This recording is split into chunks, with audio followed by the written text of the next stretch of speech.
সংসারে আমাদের জীবনে যখন কোনো সুখ বা দুঃখ আসে, তার জন্য আমরা কাউকে না কাউকে অবশ্যই দায়ী করে থাকি, তাই না?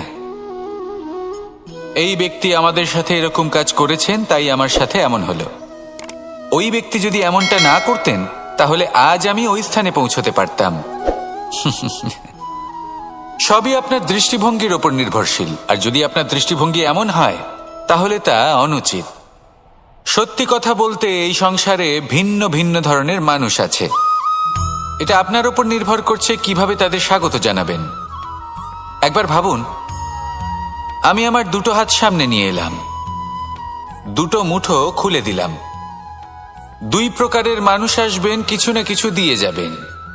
এই মুঠো যদি আমি বন্ধ করে দিই, তাহলে না কেউ আমাকে কিছু দিতে পারবে, না আমার কিছু যাবে আসবে। নিশ্চয়ই বুঝতে পারছেন এই দুই ধরনের ব্যক্তি কারা এবং তারা কি দিয়ে যান। আমি যদি নিজের মুঠো খুলে দিই, তাহলে কিছু ভালো মানুষ আসবেন, আমাকে আনন্দ, সন্তুষ্টি, জ্ঞান প্রদান করে যাবেন, ভালো অভিজ্ঞতা দিয়ে যাবেন। কোনো খারাপ ব্যক্তি যদি আসেন, তাহলে তিনিও খারাপ অভিজ্ঞতা দেবেন, যার থেকে আমি শিক্ষা লাভ করব। এই সব কিছু আমি লাভ করতে পারি। মুঠো যদি বন্ধ করে রাখি, তাহলে আমি কিছুই পাবো না। দেখুন, এই সংসারে প্রত্যেকের জীবনে এইরকম। প্রত্যেকের জীবনে সবকিছুই আছে, ভালো খারাপ দুই মানুষই আছে। ভালো অভিজ্ঞতা আছে, খারাপ অভিজ্ঞতা আছে। নির্ভর করছে আপনার ওপর যে আপনি কি করবেন, এনাদের স্বাগত কিভাবে জানাবেন, কার থেকে কি বুঝবেন, কি শিখতে পারবেন, আর কোন দৃষ্টিভঙ্গি নিয়ে অগ্রসর হবেন। এটাই নির্ধারণ করবে যে আপনার জীবন কেমন হবে। আসুন আমার সাথে ভালোবেসে বলুন, রাধা রাধা। জীবনে যখন কোনো ব্যক্তি নিজের লক্ষ্য প্রাপ্তির জন্য নিরন্তর পরিশ্রম করতে থাকেন, চেষ্টা করতে থাকেন, তখন তিনি কষ্ট অনুভব করেন। কখনো শারীরিক কষ্ট, কখনো মানসিক কষ্ট। এবার উনি এটা ভাবতে থাকেন যে আমি কি উচিত করছি নাকি অনুচিত করছি। কারণ অন্যদিকে এমন একজন ব্যক্তিও আছেন যিনি একদমই পরিশ্রম, চেষ্টা করছেন না। তিনি মদিরা পান করেন, বিলাসিতায় জীবন কাটান, অলস প্রকৃতির হয়ে ওঠেন, নিদ্রাতে বিলীন হয়ে থাকেন আর ভাবেন যে তিনি সুখ লাভ করছেন। কিন্তু এরকম কেন হয়? কারণ যখন আমরা সৎ পথে থাকি, উচিত পথে চলি, লক্ষ্য প্রাপ্ত করার জন্য চেষ্টা করতে থাকি, তখন আমাদের ভেতরে থাকা নেতিবাচক শক্তি এবং পাপ এই দেহকে ত্যাগ করে দেয়। আর এই অনুভূতিটাই আমাদের দুঃখের অনুভূতি দেয়, কষ্ট দেয়। এবার সেখানে যদি আমরা কুপথে চলি, অনুচিত পথে চলতে থাকি, তাহলে আমাদের ভেতরে থাকা পুণ্য এবং ধনাত্মক শক্তি আমাদের দেহ ত্যাগ করে দেয়। আর এই অনুভূতির কারণেই আমরা সুখ অনুভব করি। কিন্তু কখনো ভাববেন যে এই সুখ বেশি সময় পর্যন্ত থাকে না।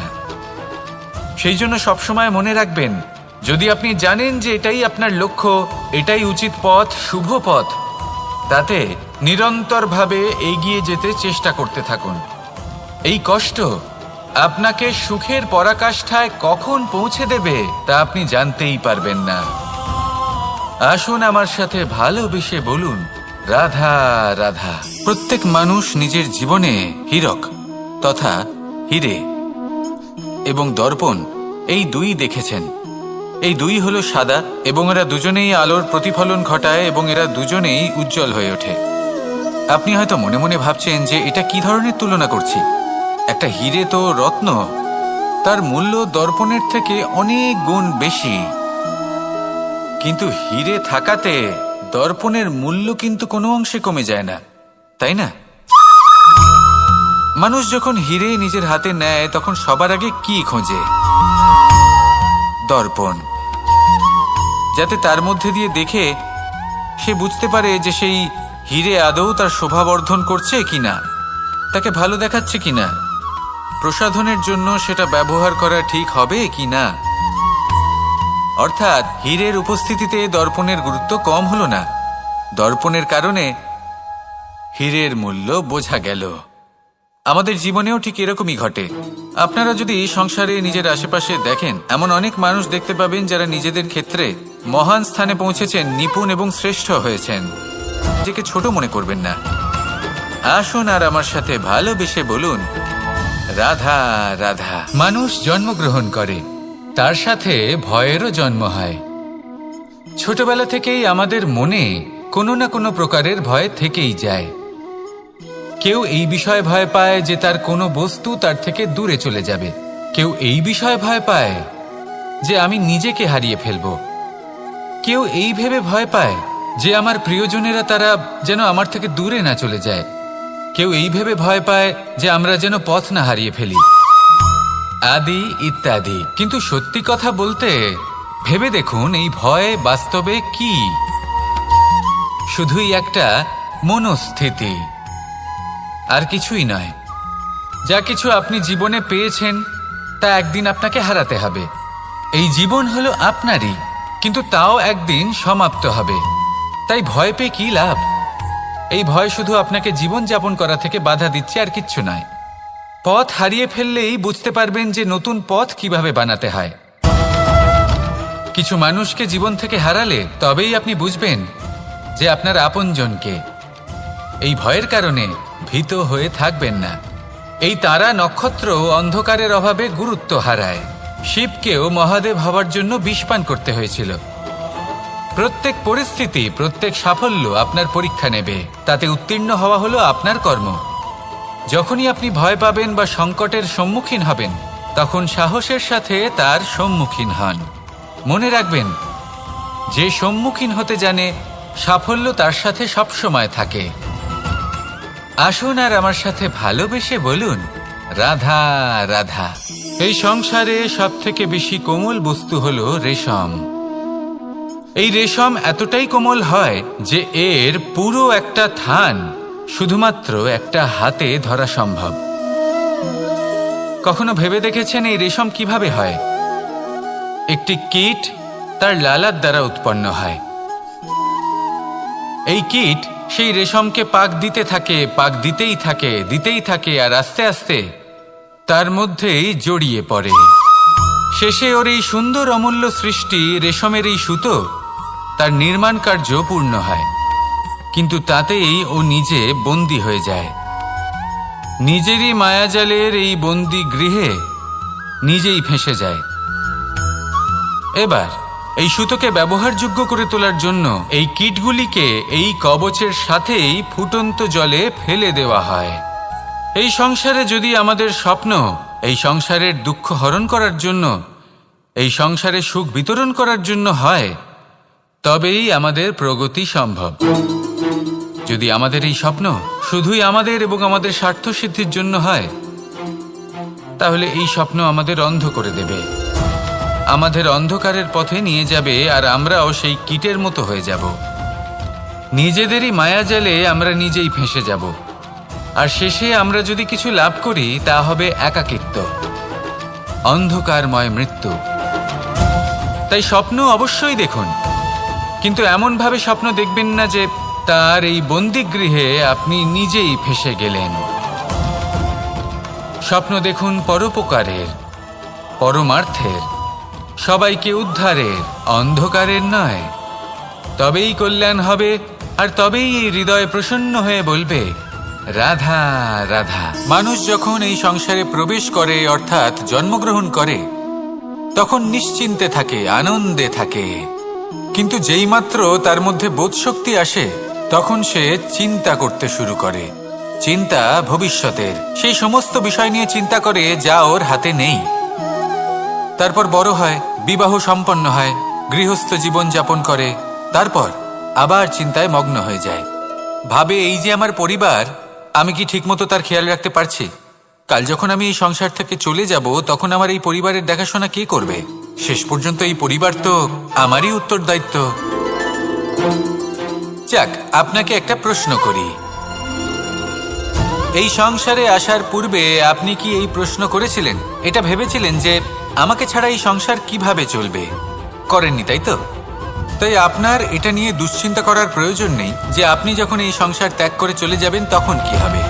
আপনি যখন ছিলেন না তখনও এই সংসার চলছিল, আপনি যখন এই সংসার ত্যাগ করবেন তখনও এই সংসার চলতে থাকবে। যদি কোনো বিষয়ের প্রভাব থাকে, তা হলো আপনার আজকের তথা বর্তমানের কর্ম, অর্থাৎ আজ আপনি কি করছেন। কার জন্য মঙ্গল করছেন, কাকে প্রেরণা দিচ্ছেন, কাকে সাহায্য করছেন, কোন উদাহরণ প্রস্তুত করছেন। আপনি এই সংসারে যে ছবি অঙ্কন করবেন, সংসার সেটাই মনে রাখবে। তাহলে শুধু সৎকর্ম করুন, মঙ্গল করতে থাকুন, আর আমার সাথে ভালোবেসে বলুন, রাধা রাধা। একবার একটা শেয়াল বনে বিচরণ করছিল। ও একটা ছোট্ট শাবক দেখতে পেল। ও ভাবলো, আজ একেই আমি খাবার হিসেবে গ্রহণ করব। আশেপাশে দেখলো কেউ দেখছে না, তো কেউ ছিল না, আর সেই শাবকের ওপর আক্রমণ করল, যা হলো একটা ঘোর অপরাধ। বনের নিয়ম অনুসারে আপনি কখনোই শাবকের ওপর আক্রমণ করতে পারেন না। তারপর এই খবরটা যখন রাজা সিংহ জানতে পারলেন, সভার আয়োজন করলেন। কিন্তু সেখানে শেয়াল বলল, আমি তো এরকম কিছু করিনি। কিন্তু যদি আপনি এরকম বলেন, কোনো প্রমাণ দিন, এর কোনো সাক্ষী আছে? তখন রাজা সিংহ পেঁচাকে ডেকে পাঠালেন, যে সেই মুহূর্তে বৃক্ষের শাখার ওপর বসেছিল। সে সব কিছু দেখেছিল। পেঁচা সব সত্যি কথা বলল, আর শেয়ালকে মৃত্যুদণ্ড দেয়া হলো। এবার এই কাহিনী আমি আপনাকে কেন শোনালাম? কারণ মানুষও কখনো কখনো এরকম কর্ম করেন যা শিয়াল করেছে। এটা ভাবেন কেউ দেখছে না, যখন আমি অনুচিত কর্ম করতেই পারি।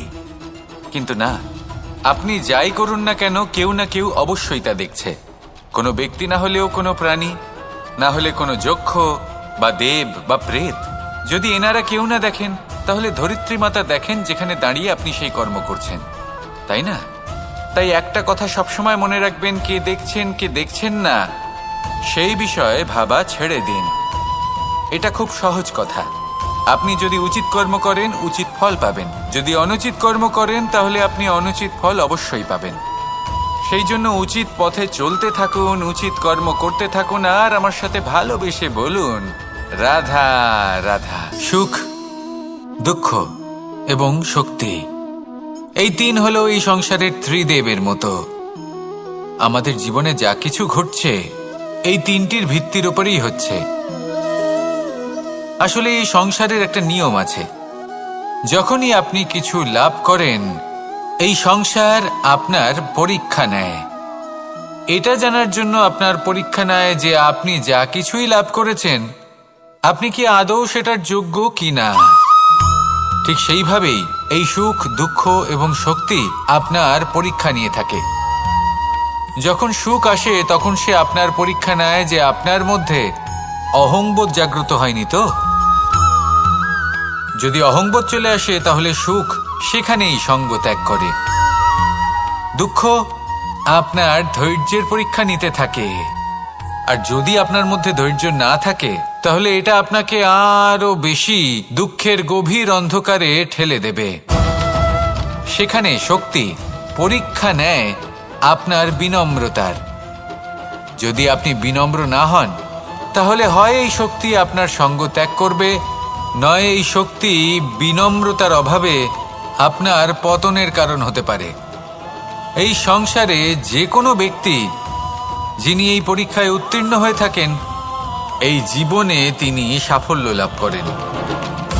আসুন আমার সাথে ভালোবেসে বলুন, রাধা রাধা। আমি মনুষ্যরূপে জন্ম নিয়েছি এবং সমস্ত কর্ম এই রূপেই করেছি।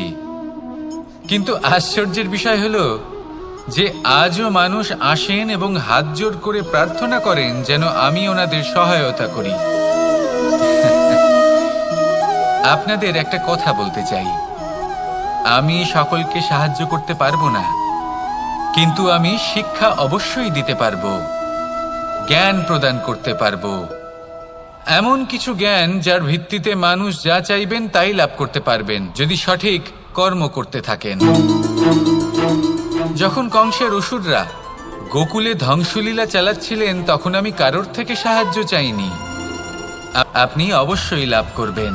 আর এই মন সুপ্রসন্ন হয়ে বলবে, রাধা রাধা। ভোজন, এই সংসারে যেই হোক না কেন, কোনো মানুষ হোক, কোনো প্রাণী হোক, কোনো কীট হোক বা কোনো বনস্পতি হোক, প্রত্যেকের জন্য ভোজন অতি আবশ্যক।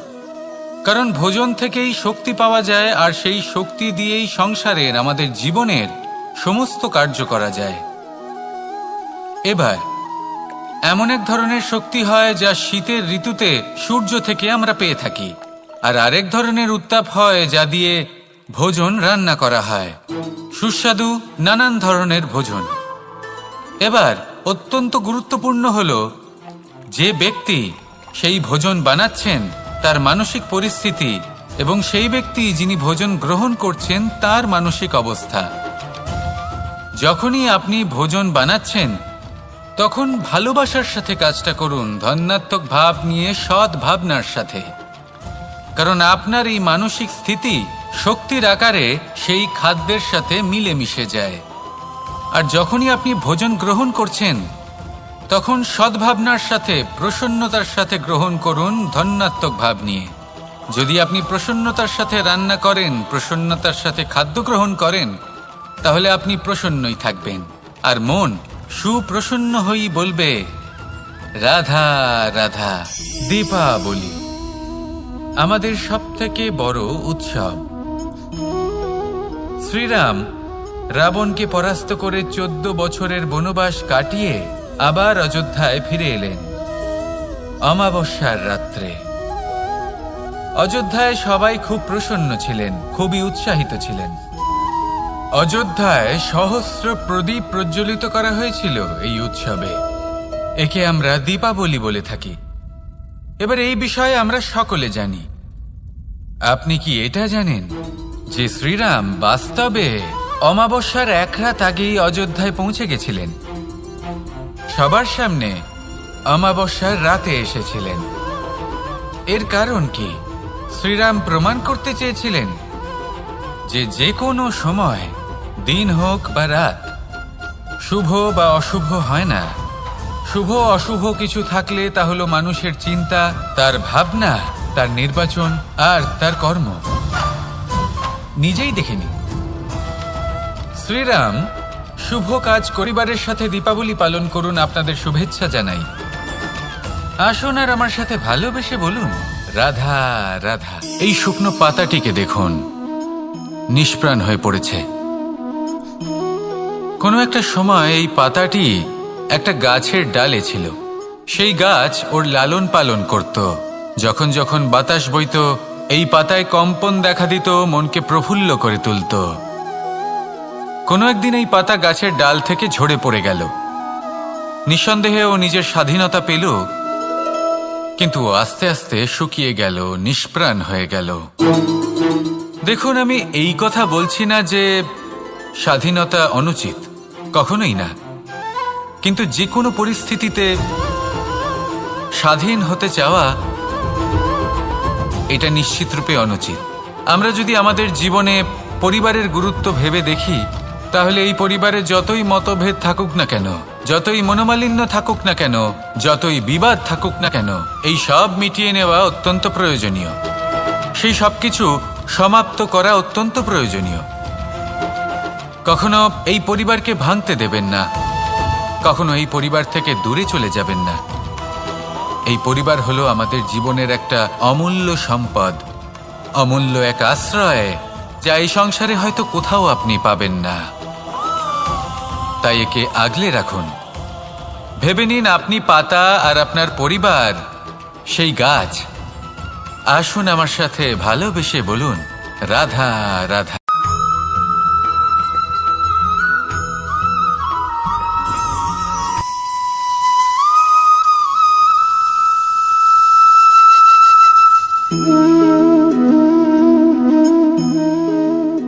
মোহনের বাঁশির এই সুর, এই সঙ্গীত কার না পছন্দ হয়?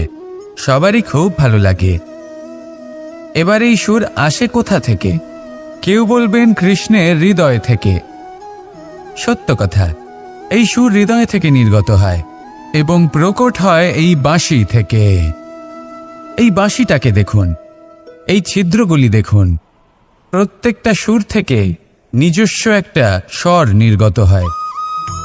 এবার যে ব্যক্তি এই সমস্ত সুর এবং স্বর বুঝতে পারেন, এতে নিপুণ, তিনি এই বাঁশির দ্বারা যে সুর নির্গত করবেন তা তো মধুর অবশ্যই হবে। এবার জীবনের সাথেও কিছুটা এরকমই ঘটে। জীবনের কিছু নীতি থাকে, অর্থ, কুটুম্ব, এবং আধ্যাত্মিক। যদি জীবনের প্রত্যেকটা মুহূর্ত সুখময় হয় এরকম আপনি চান, তাহলে এই তিনটি নীতিতে আপনাকে নিপুণ হতে হবে। কোনো একটি বিশেষ নীতির প্রতি যদি আপনি বেশি ঝুঁকে পড়েন, তাহলে বাকি দুই নীতি থেকে যা সুখ লাভ করা সম্ভব তা পারবেন না। ধন অর্জন করতে হবে পরিবারের জন্য, পরিবারের সুখ মনের শান্তির জন্য, মনে শান্তির প্রয়োজন মনের শুদ্ধতার জন্য।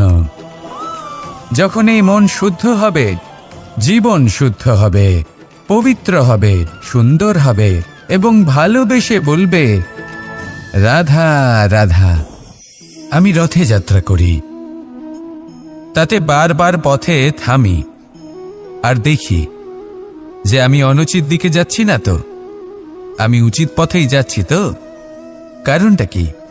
কারণ হলো যাতে আমি পথভ্রষ্ট না হয়ে যাই। জীবনযাত্রাতেও এটাই প্রয়োজন।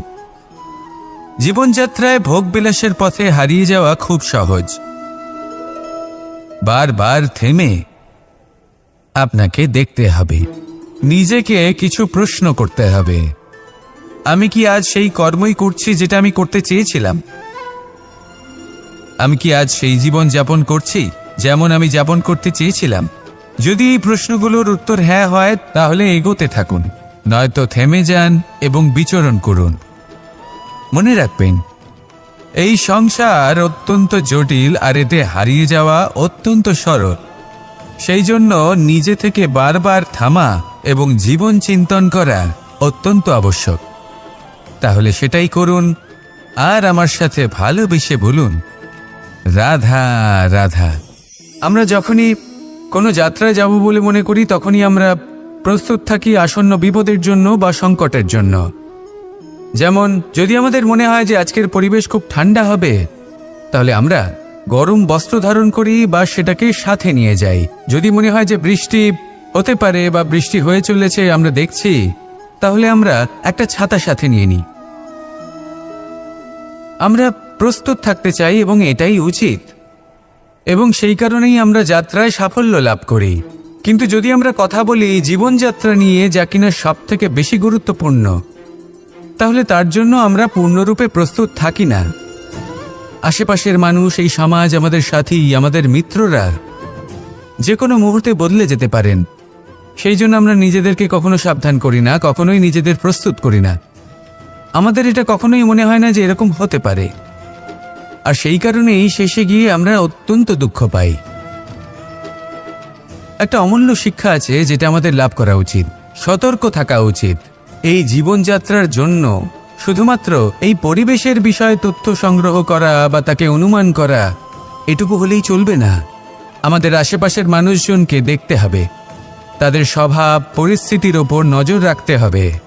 যখন তারা রং পাল্টাচ্ছেন, নজর রাখতে হবে, তা অত্যন্ত আবশ্যক।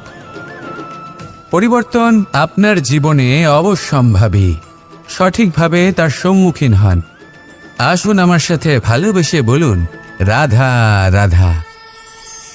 কথায় আছে যে স্বপ্ন এবং লক্ষ্য হলো একটি মুদ্রারই দুটি দিক।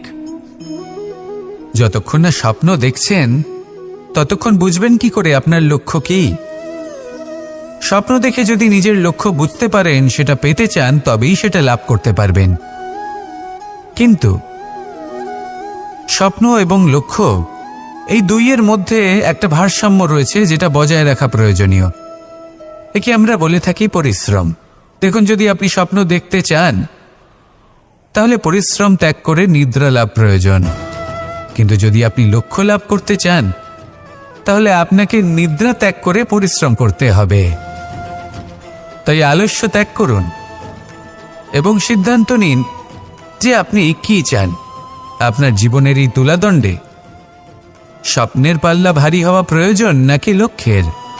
আমার মতে এই দুইয়ের মধ্যে যদি ভারসাম্য বজায় রাখেন, তবে পথ নিজে থেকেই সামনে আসবে। শুধু সেই পথে অগ্রসর হতে থাকুন এবং আমার সাথে ভালোবেসে বলুন, রাধা রাধা। ঈশ্বর আসলে কে? সংসারের বেশিরভাগ মানুষের কাছে ঈশ্বর হলেন এই সংসারের রচয়িতা, পালনকর্তা। কারোর কাছে উনি জ্ঞাতা, কারোর কাছে উনি হলেন আস্থার প্রতীক। আবার কারোর জন্য শুধুমাত্র অন্ধবিশ্বাস। কিন্তু এই ঈশ্বর কি কোনো শরীর, নাকি একটা বোধ, নাকি শুধুই শ্রদ্ধা? ঈশ্বর হলেন তিনি যিনি হলেন আপনার ইষ্ট।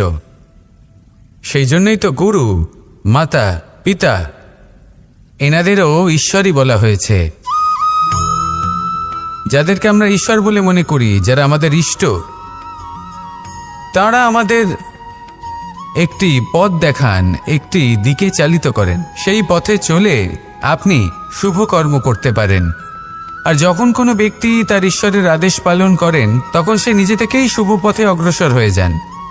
বেশ কয়েকজন মানুষ ঈশ্বরের ওপর আস্থা রাখেন এবং ভাবেন যে অনুচিত কোনো কাজ করা উচিত নয়, ঈশ্বর দেখছেন। ওনারা ভয় পান যে কোনো অনুচিত কর্ম করলে কে জানে তার পরিণাম কি হবে। এমন অনেক ব্যক্তি রয়েছেন যারা ঈশ্বরকে বিশ্বাস করেন এবং জানেন যে ঈশ্বর তাদেরকে দেখছেন, তাই যে যে শুভকর্ম ওনারা করেছেন তার ফল তারা অবশ্যই পাবেন। এবার আপনি ভয় পেয়ে ঈশ্বরকে বিশ্বাস করবেন, নাকি বিশ্বাসের দ্বারা ঈশ্বরকে বিশ্বাস করবেন, সেই সিদ্ধান্ত আপনারই।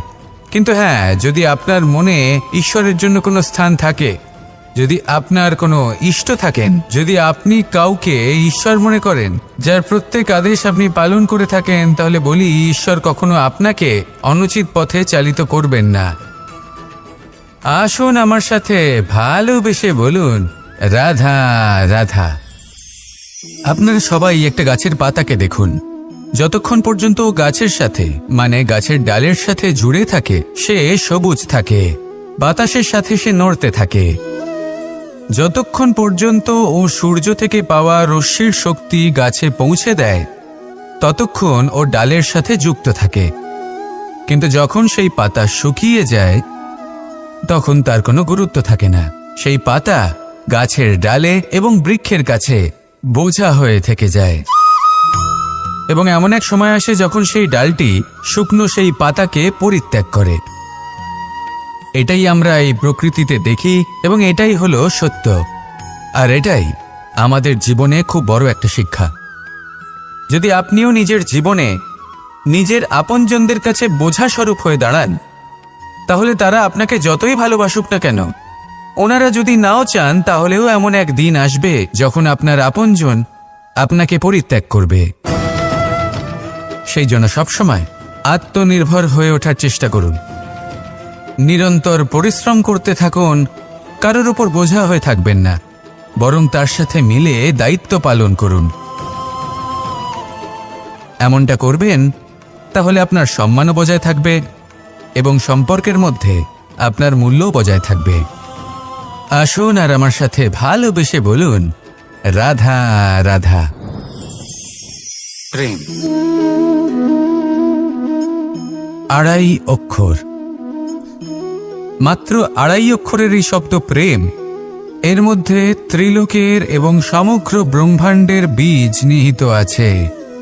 এমন কি আছে যা এই প্রেম করতে পারে না?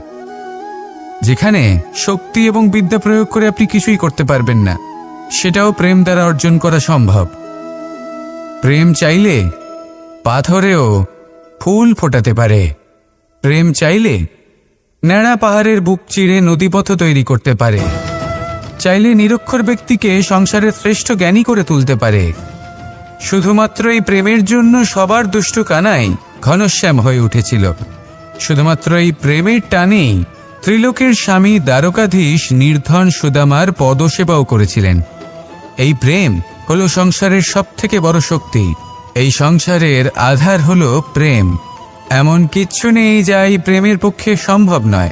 যেখানে বিদ্যা এবং শক্তি সাহায্য করতে পারে না, সেখানে এই প্রেম আপনাকে জয়ী করে দিতে পারে। তাহলে আসুন আর আমার সাথে ভালোবেসে বলুন, রাধা রাধা। মানুষের এই জীবন, মানুষ জন্ম নেয়, একটা নির্দিষ্ট সময়ের পরে এই সংসার ত্যাগ করে চলেও যায়। এবার শুধু এটাই আবশ্যক নয় যে এই জীবনকালকে আপনি যাপন করবেন, শুধু এটাই গুরুত্বপূর্ণ নয়। আবশ্যক এবং গুরুত্বপূর্ণ হলো এটা যে এই জীবনকালে আপনি এমন কিছু করেন যাতে এই সংসারের মঙ্গল হয়, যাতে এই সংসার আপনাকে মনে রাখে।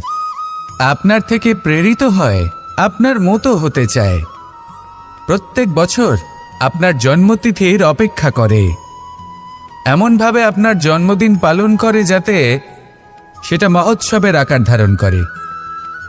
এবার এই জন্মদিন এমনি এমনি মহোৎসবে পরিণত হয় না।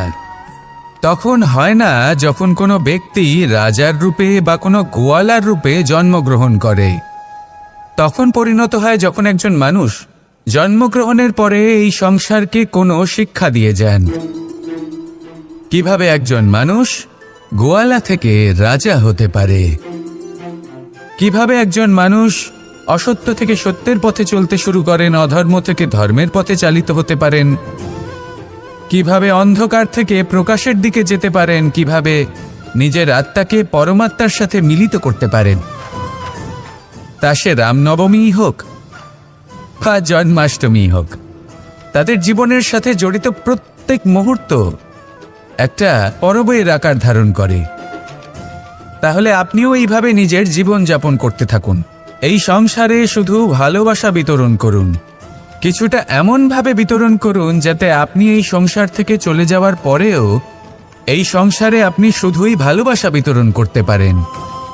যদি আপনি এরকম করেন, সংসারকে প্রেরণা দেন, তাহলে আপনার জীবনও রাধা কৃষ্ণের প্রেমের মতোই অলৌকিক এবং দৈব হয়ে উঠবে। আসুন আর আমার সাথে ভালোবেসে বলুন, রাধা রাধা। কথায় আছে সংসারে নাকি সকল রোগের ওষুধ আছে। যদি আপনি নিজের শরীরকে ভালোবাসেন তাহলে ব্যায়াম করুন, যদি নিজের নিঃশ্বাস প্রশ্বাসকে ভালোবাসেন তাহলে প্রাণায়াম করুন, যদি আপনি নিজের আত্মাকে ভালোবাসেন তাহলে ধ্যান করুন, কিন্তু যদি আপনি নিজের জীবনকে পরমাত্মাকে ভালোবাসেন তাহলে সকলকে ভালোবাসতে থাকুন। এই ভালোবাসা অত্যন্ত গুরুত্বপূর্ণ এবং আবশ্যক। ভালোবাসার থেকে ভালো না কোনো ওষুধ আছে, না আছে কোনো আসন। এর থেকে ভালো না কোনো ব্যায়াম আছে আর না কোনো প্রাণায়াম। এই ভালোবাসা বড় বড় সমস্যারও সমাধান করতে পারে। ভালোবাসা বড় বড় বিপদকে আপনার থেকে দূর করতে পারে। এই ভালোবাসাই আপনাকে জীবনে বাঁচতে শেখায়, কারণ ভালোবাসাই হলো জীবনের আসল সত্য। তাহলে আসুন আর আমার সাথে ভালোবেসে বলুন, রাধা রাধা। অর্থ, দ্বিতীয় পুরুষার্থ। এই অর্থ বলতে বেশিরভাগ মানুষই ধন মনে করেন, কিন্তু যদি অর্থের তাৎপর্য শুধুমাত্র ধন হয় তাহলে তা কিন্তু অত্যন্ত অনর্থকারী। তাহলে অর্থের অর্থ কি? অর্থ সেটাই যা আমাদের জীবনের জন্য প্রয়োজনীয়, যা আমাদের সুখ দান করে, শান্তি প্রদান করে, কারণ সেটাই সবথেকে মূল্যবান। মাতা পিতা, বন্ধু, আত্মীয় স্বজন, গুণ, পুণ্য, জ্ঞান, এই সব কিছু মিলে অর্থ তৈরি হয়। আর সঠিকভাবে বলতে গেলে এটাই কিন্তু জীবনের আসল অর্থ। তাহলে আসুন আমার সাথে ভালোবেসে বলুন, রাধা রাধা। দিশা আমাদের পথ প্রদর্শন করে, আর আমরা এই দিশার মধ্যেও পবিত্র অপবিত্র, শুভ অশুভ জিনিস খুঁজে পাই। কিন্তু প্রশ্ন হলো এটাই যে সত্যি কি এই দিশা পবিত্র বা অপবিত্র হয়, শুভ বা অশুভ হয়? সত্যি কথা বলতে দিশা শুধুই একটা দিক মাত্র, কিন্তু সেই দিকে যে ব্যক্তি থাকেন তার কর্ম হয় শুভ হয়, নয় অশুভ হয়। যেমন ধরুন সূর্য, সূর্য যাকে ছাড়া আমাদের জীবন চলতে পারে না। উনি উদিত হন পূর্ব দিক থেকে, এবং এই কারণে সূর্য মহান নন বা পবিত্র নন যে উনি পূর্ব দিক থেকে উদিত হন। উনি এই কারণে মহান কারণ উনি আমাদের সকলকে প্রকাশ প্রদান করেন, এবং পূর্ব দিক এই কারণে মহান কারণ সেদিক থেকে সূর্যোদয় হয়। এবার সূর্যাস্ত হয়ে থাকে পশ্চিম দিক থেকে, আর তাই বেশিরভাগ মানুষ পশ্চিমকে অশুভ মনে করেন, অপবিত্র মনে করেন। সেখানেই যদি আমি উত্তর এবং দক্ষিণের কথা বলি তাহলেও সেই একই ব্যাপার। উত্তর দিকে যদি আমরা কখনো যাত্রা করতে চাই তাহলে আমরা নিঃসংকোচে কোনো ভাবনা চিন্তা ছাড়াই যাত্রা করতে পারি। সেখানেই দক্ষিণ দিকে যদি আমরা যাত্রা করতে চাই তাহলে আমরা শুভ মুহূর্ত খুঁজি। কারণটা কি? কারণ উত্তর দিকে হিমালয় পর্বত আছে, যেখানে আমরা জড়িবুটি খুঁজে পাই, যেখান থেকে পবিত্র নদী প্রবাহিত হয়। সেখানেই দক্ষিণ দিকে আছে বিশাল নোনা জলের সাগর। এমন একটা স্থানও আছে যেখানে লঙ্কাপতি রাবণ থাকতেন। আর হয়তো এই সকল কর্মের কারণেই আমাদের দৃষ্টিভঙ্গি এমন হয়ে গেছে। তাই আপনার কর্ম সবসময় যথাসম্ভব শ্রেষ্ঠ রাখুন, কারণ আপনার কর্ম শুধু আপনার জন্যই নয়। আপনি যেখানে আছেন, আপনার কুল, আপনার স্থান, আপনার দিশা, এই সব কিছুর ওপর তার প্রভাব পড়বে। তাই সবসময় শুভ কর্ম করুন এবং আমার সাথে ভালোবেসে বলুন, রাধা রাধা।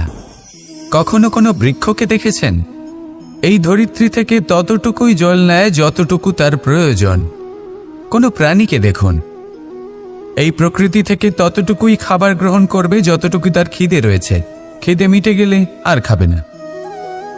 এবার মনুষ্যকে দেখুন, সে নিজের জীবনে যা কিছু পেয়েছে, বস্তু, ধন, খাবার, শক্তি, প্রয়োজনের থেকে অনেক বেশি লাভ করার চেষ্টা করে থাকে। প্রয়োজনের থেকে বেশি যদি পেয়েও যায় তাহলেও তার কম মনে হয়। এবার এরকম ঠিক কেন হয়? এর পেছনের কারণ কি? কারণ হলো লোভ। লোভের আগুন কিছু এমন হয়, যদি মানুষের মনে একবার প্রজ্বলিত হয় তাহলে শুধু বাড়তেই থাকে। ততক্ষণ বাড়বে যতক্ষণ না আপনি নিজে তাকে বাধা দিচ্ছেন। তবে এই লোভের আগুন নিয়ন্ত্রণ করা সম্ভব। পরিমিতিবোধ, পরিমিতিবোধের চিন্তা। আপনাকে শুধু নিজেকে একটা সরল প্রশ্ন করতে হবে।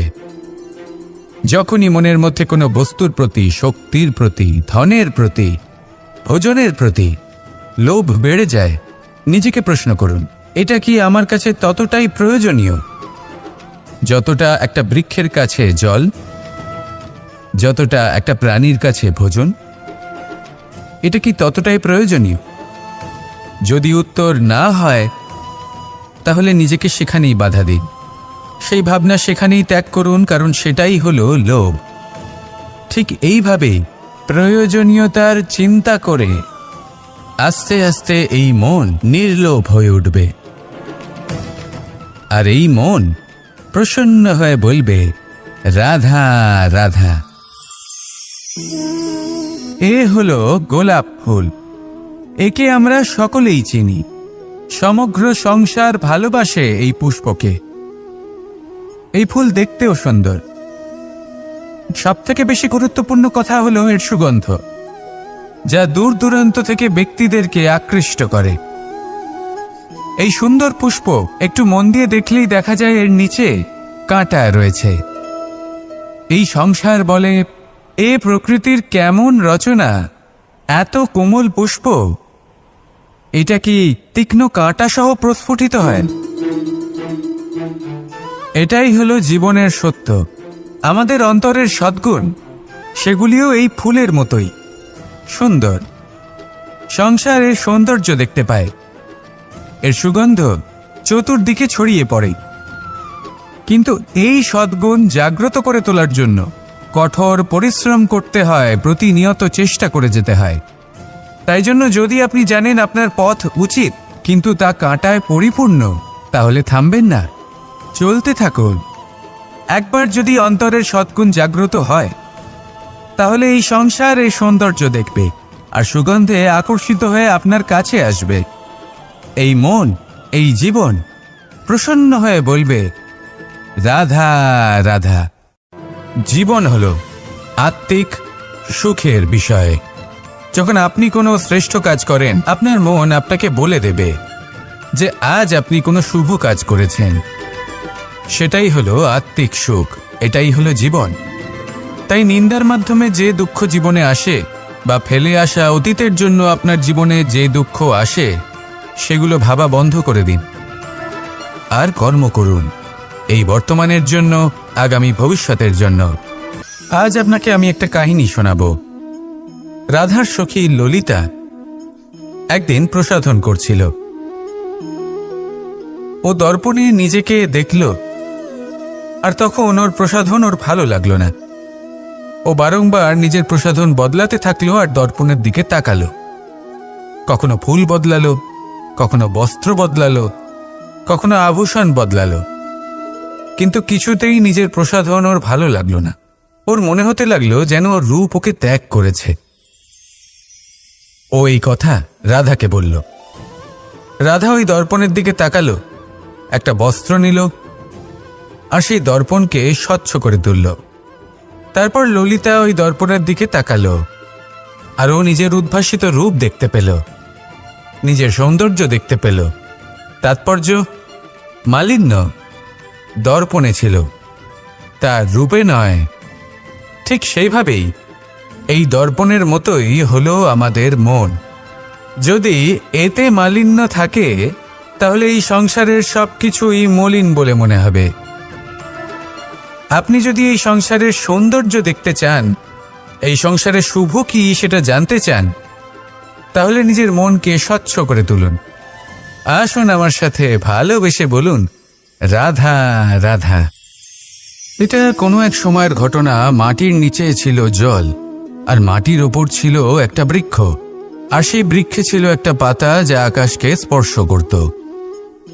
যখনই কোনো ব্যক্তি আসতেন সেই পাতাকে দেখে তার প্রশংসা করতেন। তাই বলে আকাশে সোনার মেঘ, কত ছবি আঁকে আপনার নাম কবু লিখে নাহি রাখে। অর্থাৎ প্রতিনিধি ওই বৃক্ষের পাতাকেই মনে করা হতো, সব প্রশংসা ওই পাতাকেই করা হতো। যেখানে চোখের আড়ালে থাকা সেই জল মাটির নিচে থেকে নিঃস্বার্থভাবে নিজের কাজ করে যেত, সেই বৃক্ষকে শক্তি প্রদান করত। কয়েকদিন পরে সেই পাতার অহংকার হতে শুরু করল। সে ভাবতে শুরু করলো যে আমিই হলাম এই জলের অস্তিত্ব, আমি আছি সেই কারণেই এই জলের কথা স্মরণ করা হয়। আর কিছুদিন পরে সেই বৃক্ষ সেই জল শোষণ করা বন্ধ করে দিল এবং সর্বপ্রথম মৃত্যু হলো সেই পাতার। সেই পাতা যা আকাশকে স্পর্শ করছিল তা ঝরে মাটিতে পড়ে গেল। আর প্রত্যেক ব্যক্তি তার ওপর দিয়ে হেঁটে চলে যেত, তাকে দেখে আর কেউ প্রশংসা করত না। সেই জন্য জীবনে কখনো অহংকার করবেন না, বিশেষ করে তাদের কখনো অহংকার প্রদর্শন করবেন না যাদের কারণে আপনি সাফল্য লাভ করেছেন, যারা আপনার জীবনের আধার। চিরকাল তাদের প্রতি কৃতজ্ঞ থাকুন, তাদের সাথে সম্পর্ক বজায় রাখুন, তাদের সাহায্য করুন আর আমার সাথে ভালোবেসে বলুন, রাধা রাধা। আপনি কখনো কখনো নিশ্চয়ই কোনো ব্যক্তিকে এটা বলতে শুনেছেন, বা আপনি নিজে বলেছেন বা ভেবে দেখেছেন যে আমি আমার নিজের জীবনে যেটা করতে চেয়েছিলাম সেটা করতে পারলাম না, যে লক্ষ্য অর্জন করতে চেয়েছিলাম সেটা অত্যন্ত কঠিন ছিল, আমি এগোতে পারলাম না, আদি ইত্যাদি। আমরা সবাই কখনো না কখনো ভাবি যে লক্ষ্য আমরা নির্ধারণ করেছি সেটা আমাদের পক্ষে অত্যন্ত কঠিন, প্রায় অসম্ভব। আমাকে বলুন, যে প্রত্যেকটা বস্তু বা সাফল্য যা কিছু আপনি কামনা করেছেন কোনোটাই কি সরল ছিল? নির্বাচনের সময় সেটা সরল ছিল না, সেই জন্যই আপনি সেই লক্ষ্যটা নির্বাচন করেছেন। কারণ সংসারের যে কোনো বস্তু বা কোনো সাফল্য যদি খুব সহজে পাওয়া যায় বা কম চেষ্টা করেই লাভ করা যায়, সেটা আমাদের ততটা সন্তুষ্ট করে না। সেই জন্য আমরা জেনে বুঝেই কঠিন লক্ষ্য নির্বাচন করি, কারণ সেই লক্ষ্য আমাদের প্রতিস্পর্ধা এবং সংঘর্ষের সম্মুখীন করে, যা সম্মুখীন হয় অগ্রসর হওয়ার পরে আমরা আরও বেশি শ্রেষ্ঠ হয়ে উঠি। সেই জন্য কিছু অসম্ভব কিনা সেই বিষয় চিন্তা করবেন না, শুধু অগ্রসর হতে থাকুন, নিজের কর্ম করুন, সেই লক্ষ্যকে প্রাপ্ত করুন আর আমার সাথে ভালোবেসে বলুন, রাধা রাধা। প্রত্যেকটি মানুষ জীবনে কখনো না কখনো এই কথাটা নিশ্চয়ই শুনেছেন যে ভাগ্যের থেকে বেশি আর সময়ের পূর্বে কিছুই পাওয়া যায় না। আর এটা সত্যিও বটে, কিন্তু এর থেকেও বড় একটা সত্যি আছে, আর সেটা হলো যে আপনি নিজেই নিজের ভাগ্য রচনা করতে পারেন নিজের কর্মের দ্বারা। যেমন ধরুন, যদি আপনার ভাগ্যে কোনো জিনিস না থাকে তাহলে সেটা এসেও চলে যাবে, আর যদি ভাগ্যে কিছু থাকে তাহলে তা নিজেই আসবে, যদি আপনি সেই কর্ম করেন। যেমন ধরুন পাণ্ডবরা, ওনাদের জীবন কি ছিল? ওনাদের সাথে কি হয়েছিল? ওনাদের পিতা বনবাসী হয়েছিলেন, অকাল মৃত্যু লাভ করেছিলেন। এবার এটাই যদি ওনারা নিজেদের ভাগ্য বলে মেনে নিতেন আর কিছুই না করতেন, তাহলে মহাভারতের সেই যুদ্ধে জয়লাভ করে সমস্ত ভূমণ্ডলের স্বামী কি করে হয়ে উঠতেন? অর্থাৎ হতে পারে সিংহ বনের রাজা, কিন্তু শিকার নিজে পায়ে হেঁটে তার কাছে আসে না। সেই ভোজন লাভ করার জন্য সিংহকে কর্ম করতেই হয়। তাহলে আপনার ভাগ্যে যেটা আছে সেটা আসবে, কিন্তু কর্মের জোরে আসবে। তাই কর্ম করতে থাকুন আর আমার সাথে ভালোবেসে বলুন, রাধা রাধা। মানুষ যখনই কোনো কাজ করেন তখন ওনার মনে একটা প্রশ্ন অবশ্যই আসে যে এই কাজের পরে লোকে নিন্দা করবে নাকি প্রশংসা করবে। এই বিষয়ে ভাবতে ভাবতে ওনারা এটা বুঝতে ভুলে যান যে নিন্দা এবং প্রশংসার বিষয় ভেবে ওনারা নিজেদের একাগ্রতা এবং সমর্পণ দুটোই হারিয়ে ফেলেন। নিন্দা হবে ভেবে ভয় পাওয়ার কি প্রয়োজন? নিন্দাতে অনুচিত কি আছে? উচিত দৃষ্টিভঙ্গি দিয়ে ভেবে দেখুন। নিন্দা এবং প্রশংসা এই দুটোই হলো অনিবার্য। নিন্দা যখনই হয় তখন যে যাই বলুক না কেন, আপনি একটা সুযোগ লাভ করেন, একটা সুযোগ নিজের ভুল বুঝতে পারার। সেটা শুধরে নিতে পারেন, নিজের পথ বদলে নিতে পারেন আর সাফল্যের পথে অগ্রসর হতে পারেন। একটা শিক্ষা পাওয়া যায় এই নিন্দা দ্বারা। আর যখন প্রশংসা লাভ হয় তখন আমাদের মন আনন্দে ভরে ওঠে। এই দুটোই অত্যন্ত প্রয়োজনীয়। সেই জন্য নিন্দা এবং প্রশংসার এই খেলায় জীবনের অঙ্কটা বদলে ফেলবেন না, সেটা অনুচিত হবে। কারণ জীবন না শুধু নিন্দার বিষয় আর না শুধু প্রশংসার, জীবন হলো আত্মিক সুখের বিষয়। যখন আপনি কোনো শ্রেষ্ঠ কাজ করেন, আপনার মন আপনাকে বলে দেবে যে আজ আপনি কোনো শুভ কাজ করেছেন। সেটাই হলো আত্মিক সুখ, এটাই হলো জীবন। তাই নিন্দার মাধ্যমে যে দুঃখ জীবনে আসে বা ফেলে আসা অতীতের জন্য আপনার জীবনে যে দুঃখ আসে, সেগুলো ভাবা বন্ধ করে দিন আর কর্ম করুন এই বর্তমানের জন্য, আগামী ভবিষ্যতের জন্য। আসুন আমার সাথে ভালোবেসে বলুন, রাধা রাধা। দেখুন, এটা তো সবাই করে থাকেন। ধনের কামনা করা, ধন অর্জন করা, ঈশ্বরকে ধন্যবাদ জানানো, সবাই করেন, কিন্তু ফল সবাই পান না। কারণ বেশিরভাগ মানুষই পেছনে ফিরে তাকিয়ে এটা ভাবেন যে আমরা তো জীবনটা যাপনই করলাম না। এই জীবনে সবকিছু আছে, সম্পত্তি আছে, স্বাচ্ছন্দ্য আছে, সাফল্য আছে, শুধু সুখ আর শান্তি নেই। এবার এরকমটা কেন হয়? এর পেছনে কারণটা কি? কারণ হলো এটাই যে জীবনে বাঁচার যে বিধি আপনি নির্বাচন করেছেন তা কিছুটা অনুচিত। জীবনে কিভাবে বাঁচা উচিত, জীবনযাপন কিছুটা রীতি মেনে করা উচিত। অর্থাৎ সবাইকে ভালোবাসুন, কারোর সাথে ছলনা করবেন না, সম্পর্ক গড়ে তুলুন, তা পালন করুন। যদি ধন অর্জন করতে চান তাহলে নীতি মেনে করুন, ভেবেচিন্তে পরিকল্পনা করে। আবার বলবো, কারোর সাথে কোনো ছলনা নয়, কোনো অনুচিত কর্ম করবেন না ধন অর্জন করার জন্য। আর যদি ঈশ্বরকে ধন্যবাদ জানাতে চান তাহলে প্রীতি দ্বারা করুন। আর যে ব্যক্তি রীতি, নীতি আর প্রীতি এই তিনটি ভাব বুঝে উঠতে পারে এবং তা আত্মসাৎ করে নিতে পারে, তার অতীত, ভবিষ্যৎ এবং বর্তমানকাল সবকিছু সংযত হয়।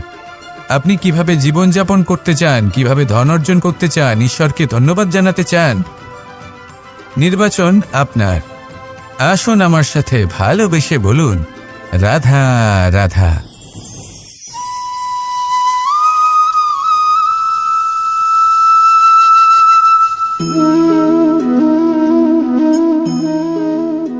মোহনের বাঁশির এই সুর, এই সঙ্গীত কার না পছন্দ হয়? সবারই খুব ভালো লাগে। এবার এই সুর আসে কোথা থেকে?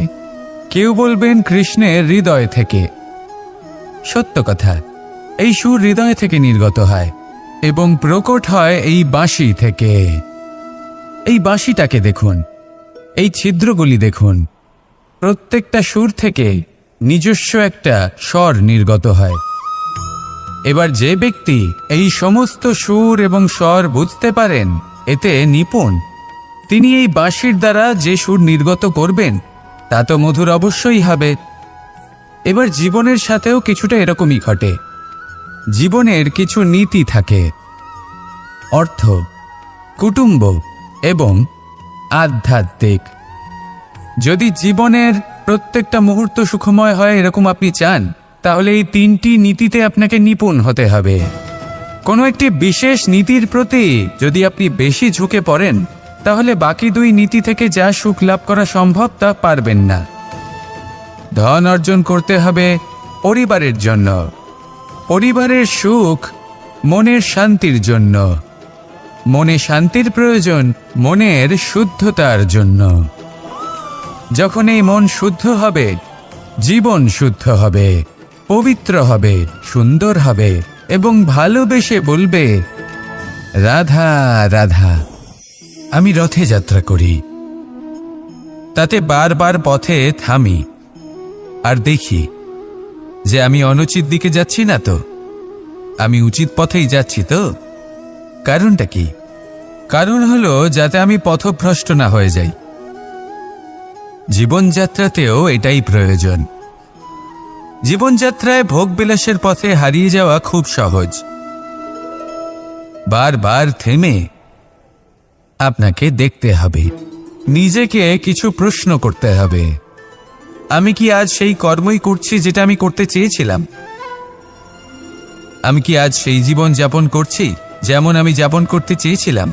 যদি এই প্রশ্নগুলোর উত্তর হ্যাঁ হয়, তাহলে এগোতে থাকুন, নয়তো থেমে যান এবং বিচরণ করুন।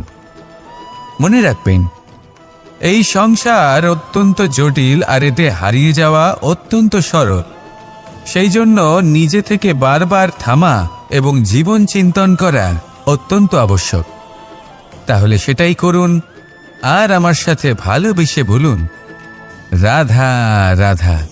আমরা যখনই কোনো যাত্রায় যাব বলে মনে করি, তখনই আমরা প্রস্তুত থাকি আসন্ন বিপদের জন্য বা সংকটের জন্য। যেমন যদি আমাদের মনে হয় যে আজকের পরিবেশ খুব ঠান্ডা হবে, তাহলে আমরা গরম বস্ত্র ধারণ করি বা সেটাকে সাথে নিয়ে যাই। যদি মনে হয় যে বৃষ্টি হতে পারে বা বৃষ্টি হয়ে চলেছে, আমরা দেখছি, তাহলে আমরা একটা ছাতা সাথে নিয়ে নিই। আমরা প্রস্তুত থাকতে চাই এবং এটাই উচিত, এবং সেই কারণেই আমরা যাত্রায় সাফল্য লাভ করি। কিন্তু যদি আমরা কথা বলি জীবনযাত্রা নিয়ে, যা কিনা সব থেকে বেশি গুরুত্বপূর্ণ, তাহলে তার জন্য আমরা পূর্ণরূপে প্রস্তুত থাকি না। আশেপাশের মানুষ, এই সমাজ, আমাদের সাথী, আমাদের মিত্ররা যে কোনো মুহূর্তে বদলে যেতে পারেন। সেই জন্য আমরা নিজেদেরকে কখনো সাবধান করি না, কখনোই নিজেদের প্রস্তুত করি না। আমাদের এটা কখনোই মনে হয় না যে এরকম হতে পারে, আর সেই কারণেই শেষে গিয়ে আমরা অত্যন্ত দুঃখ পাই। একটা অমূল্য শিক্ষা আছে যেটা আমাদের লাভ করা উচিত, সতর্ক থাকা উচিত। এই জীবনযাত্রার জন্য শুধুমাত্র এই পরিবেশের বিষয়ে তথ্য সংগ্রহ করা বা তাকে অনুমান করা, এটুকু হলেই চলবে না। আমাদের আশেপাশের মানুষজনকে দেখতে হবে, তাদের স্বভাব পরিস্থিতির ওপর নজর রাখতে হবে। যখন তারা রং পাল্টাচ্ছেন, নজর রাখতে হবে, তা অত্যন্ত আবশ্যক। পরিবর্তন আপনার জীবনে অবশ্যম্ভাবী, সঠিকভাবে তার সম্মুখীন হন। আসুন আমার সাথে ভালোবেসে বলুন, রাধা রাধা। কথায় আছে যে স্বপ্ন এবং লক্ষ্য হলো একটি মুদ্রারই দুটি দিক। যতক্ষণ না